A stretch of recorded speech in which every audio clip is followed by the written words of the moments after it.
Guess what? You've been blending completely wrong. Watch this video and let's fix that.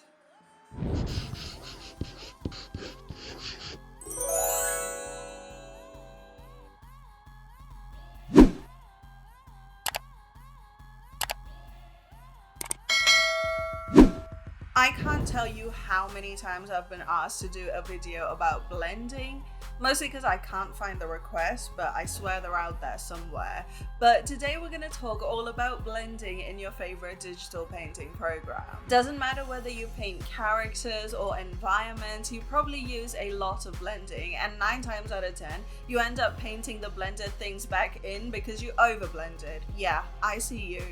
Not only does good blending help smooth things out and make everything look nice and soft, it also eliminates all the excess random noise so that your audience is able to focus on what they're supposed to be focusing on in your painting. And good blending isn't just some random stroke of luck, there is actually a science and technique to it. Today we're going to talk everything blending, and trust me, this is going to change your game. I actually want to structure this video in 3 sections. First, we're going to take a look at what lines you should be blending and why. In section 2, I'll talk to you about how not to blend, and if you feel personally attacked by section 2, you definitely need section 3, where I share with you my 3 top tips to really good blending. As always, if you enjoyed this video and learned something today, then please remember to like, comment and subscribe. And without much further ado, here is your ultimate guide to good blending.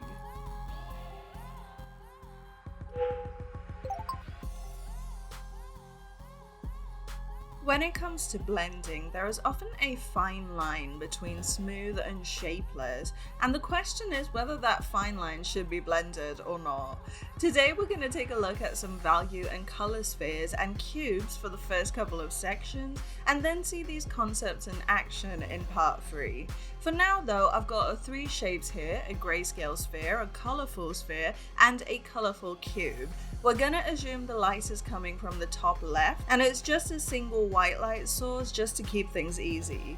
And for now, don't worry about how we're blending, that will come later. I'll be switching between using airbrushes and smudge brushes, and I promise I'll explain it all in section 3. But for right now, let's focus on where we're actually gonna place our blending.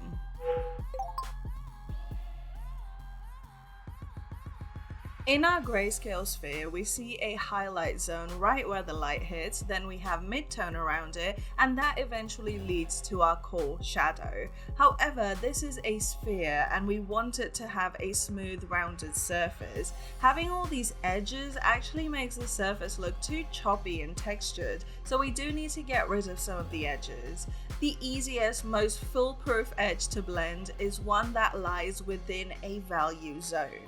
So in the shadow, for instance, we have a lot of texture. We know from our basic understanding of light that areas of shadow are often devoid of details, so we can safely go ahead and blend all of the edges that lie within the shadow area. Don't touch the outer edges of the shadow, we'll get to that in just a second, but inside that shadow you can go ahead and blend the values out and it will be just fine.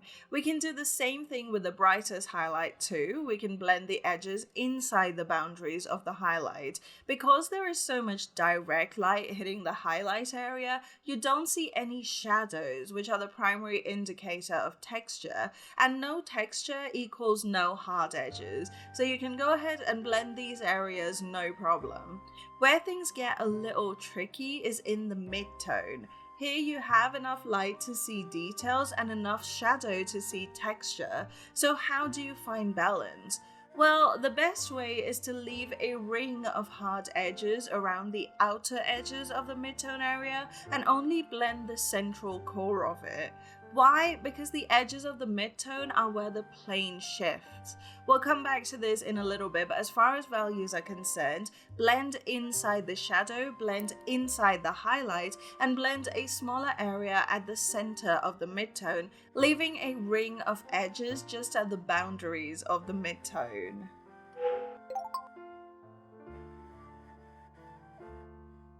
One thing we really don't think about when it comes to blending is hue and saturation zones. Which areas of our scenes are more vibrant and which ones are grey?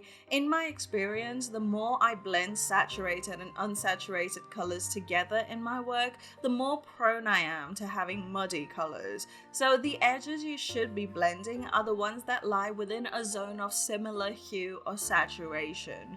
So in our colour sphere, we have a peachy orangey sphere, and so our shadow is going to be a complementary blue.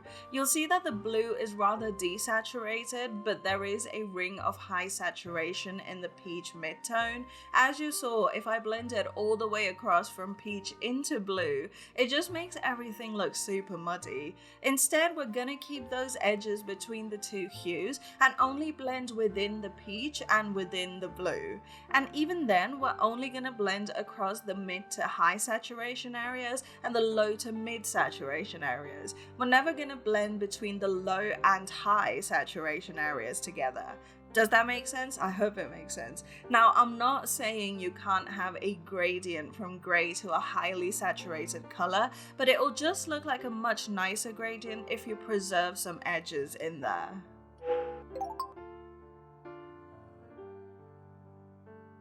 This is probably the most obvious one, but you'll be surprised at how little thought we tend to give to it, but only blend edges that lie on the same plane. I specifically picked a cube here because it is easier to understand this idea on a subject with very flat planes. We want each face of the cube to look flat and smooth, but keep that hard angle between the two faces. So of course we're going to blend tones within each flat face, but not so much between two faces. However, let's also apply the first two conditions that we just looked at. We can blend highlight into highlight, midtone into midtone, and shadow into shadow. We can blend a hue within the same hue group and saturation within similar saturation. So at the end of the day, we need to find the areas where these three categories intersect and only blend in those areas. So you see, even though it is a cube made of flat planes, there are actually only a few areas that we truly blend. And even by just blending those few areas of intersection, we get all of the smoothness that we actually need. In a more rounded object, it is actually just made of smaller individual flat planes, but because the angle between two planes isn't as sharp, you'll see that the planes kind of start to blend into each other the further away they get from your center of view.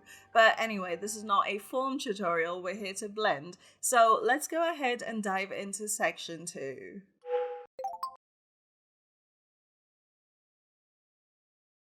I specifically wanted to put the how not to blend section before the how to blend section because it's important to identify and unlearn habits that are really not serving you before you try to learn new ones that are more helpful. So get ready to have your ego shattered. It's okay, I went through it too, and guess what? You'll survive.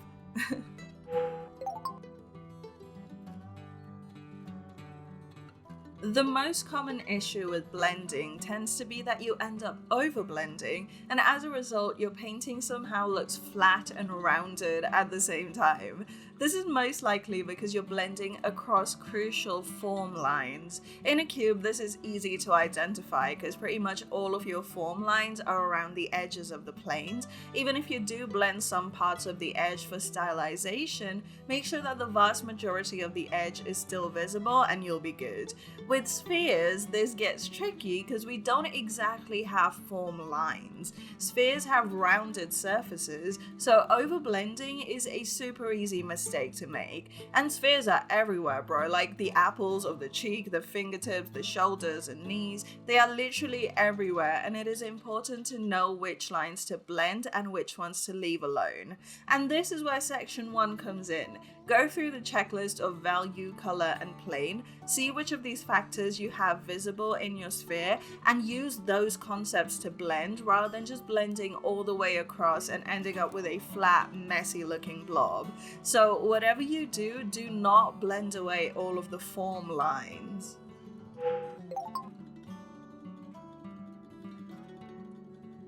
Another place you don't want to be blending is across very dramatic value or color shifts. Here's what I mean. When we have a super dark shadow and a super bright highlight, blending all the way across the two is going to create mid-tone, but it's also going to get rid of the form. This makes it look all flat, especially on more rounded or spherical objects. It just kind of makes them look like a 2D circle where light is coming in on one edge. So no blending across value shifts that are very dramatic because it will flatten things out. The same applies for dramatic hue shifts, but for different reasons. You know how white and black are as far apart as you can get with values? In a similar way, there are certain hues that lie as far apart from each other as possible. You can guess which hues these are. It is complementary pairs of colors. Colors that lie on opposite sides of the color wheel are pretty much as far away from each other as you can get. And you'll know this is true because if you try to blend a pair of complementary colors, you're gonna end up with gray. And this seems pretty obvious until you start to notice a very common observation in your painting process: your colors start to look muddy. Whenever this happens, it is generally because your hues are too far apart on the color wheel. In other words, there is a very dramatic shift in the colors. Definitely don't want to be blending those together.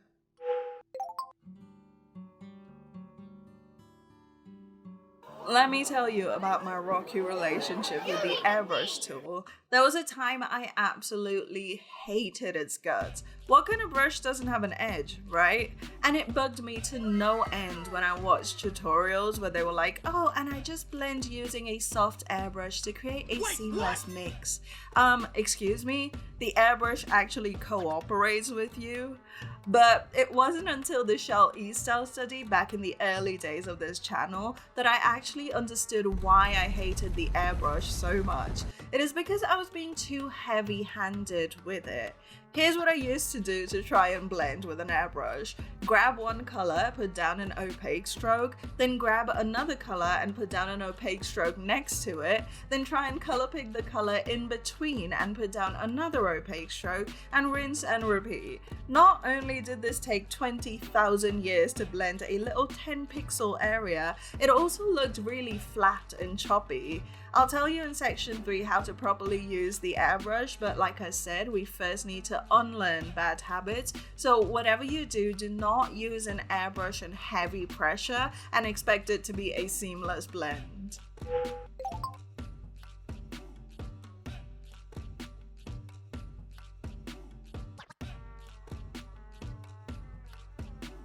The first way you can blend really well is the most commonly used method, which is to color pick as you blend. It is as simple as grabbing one color and painting it over the other with a light hand, then grabbing the resulting color and painting some more, and rinse and repeat. However, there are a few tips that I have for you here. First of all, and I hope you already do this, set a hotkey on your tablet to the Alt key. If your tablet doesn't have hotkeys, make sure that your non-painting hand is always on the Alt key on your keyboard. I'm pretty sure Alt is the shortcut for the eyedropper tool in most software, but if it isn't, you can always work with the shortcut in your software or reprogram the shortcuts. The point is to always have the eyedropper handy so you don't need to constantly find the toolbar every time you need to color pick.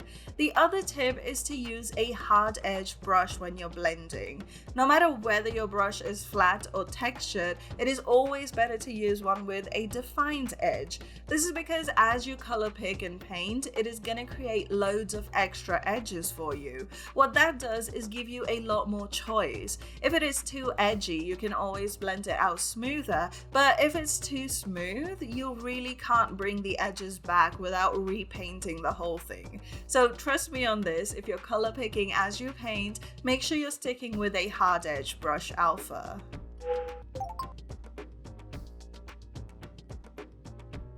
Alrighty, here's the second half of the greatest love story arc of our generation, me and the airbrush tool.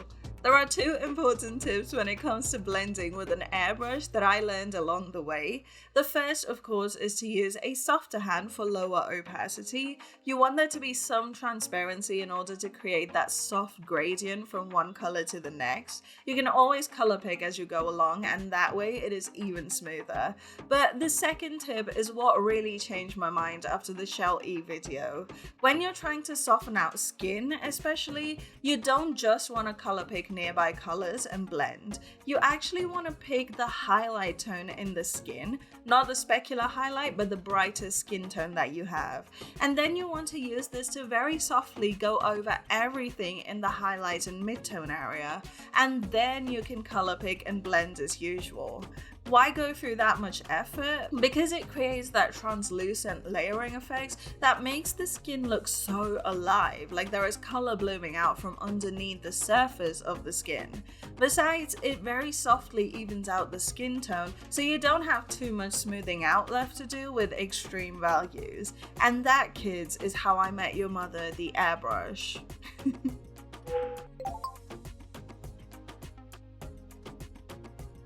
Alright, so I've saved the best ever blending tip for the very end because this is the cherry on top. When you do use blender brushes, always layer them. The blenders I use are the ones by Fizzy Flower, and I pretty much mention them all the time because I genuinely love this brush set so much. But there are two main blenders I use from this massive brush pack. The first is this one that creates like hard-edged squares of blending with a ton of texture. The second is this brush, which is softer and rounder, but it still adds a bit of noise. I layer these in the order of first blending with a square blender and then the round blender for very much the same exact reason I use a hard-edged brush to color pick and blend. It adds an abundance of extra edges as the colors are blended. And then with the round blender, I smooth out all the unnecessary edges, but I make sure to leave some texture in the blended area so we're not compromising on the form. Generally speaking, I tend to smooth out the edges right where the blending starts and ends and leave texture in the middle. This gives you a smooth gradient where the blending begins, but still allows the actual blended area to have texture, almost making it look hand-painted. So my final and most important blending tip is to layer your smudge brushes. It will give you a much more interesting finish. You can, of course, watch me work on this painting from start to finish over on Patreon on Monday, but here is my first actually sad painting of the year, Railroad.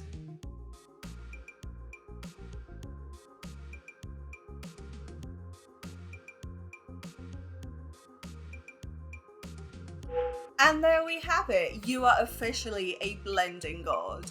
Did you learn something new today? Did this video actually help you? Let me know in the comments below which of these tips will actually change your game. And if you did enjoy this video and learn something today, then please do remember to give it a big thumbs up and hit that subscribe button below. Maybe share it with a fellow overblender. No judgment here, we've all been there. You can always grab extra tutorials every single week over on Patreon. It really helps the channel out so much. And if you just want to come say hi, you can come say hi on Instagram or on my Discord server. I'm pretty much on there every single day, so feel free to drop in and say hi. But yeah, with all of that said, thank you so much for hanging out with me today. I hope you've enjoyed it as much as I have. Check out some more videos up here, and I'll see you guys on the next one. Bye!